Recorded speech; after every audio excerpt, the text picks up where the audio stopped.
Chief Scott, you grew up in Lapwai. What was it like growing up in the 60s and 70s? There were some good times and there was some very educational bad times. Tell me about the good times first. Good times is growing up with a very large family, 8 brothers, 8 sisters. We were very close. Lapwai was very quiet at the time during the daytime. Then we had a lot of cultural stuff to take part in, a lot of sport events that we could participate in. So it made it kind of nice. And the community, the people around. I remember back then, everybody was in the neighborhood. There was no video games. So all the people would play together, and we'd all meet in certain sections or someone's house, and we'd all play together. Yeah. Totally different than today. And what were the challenging times or the educational times when you were growing up? I think a lot of it was, there was a lot of racism. It was very, very bad. I could tell you back to when I was a youngster myself, growing up, which basically gave me the education to what I am today.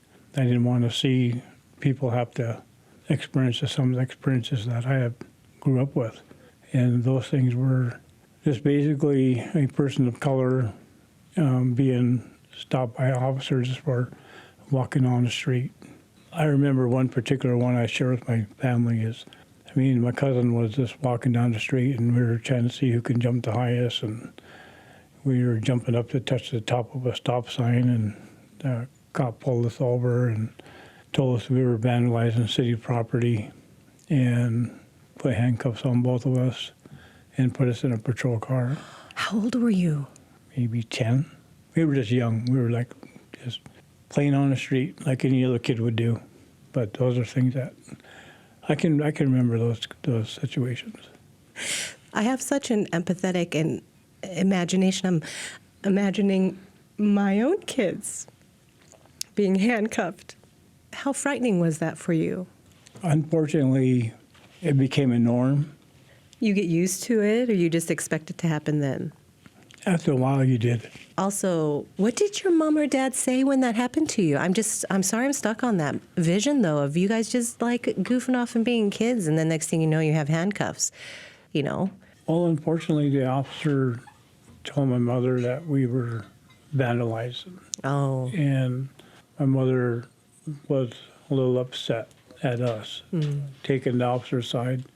And back then, unfortunately, when you dealt with law enforcement, you did take their side. There was no defending yourself. No, it's authority. Yes. They know what's right. Yes. So why would you want to become a police officer? Because of that.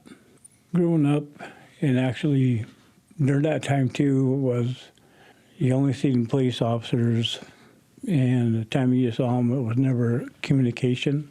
It was more of you were in trouble. There wasn't officers that actually approached people in the community and tried to work with them. They were pretty much abusive of power during those days.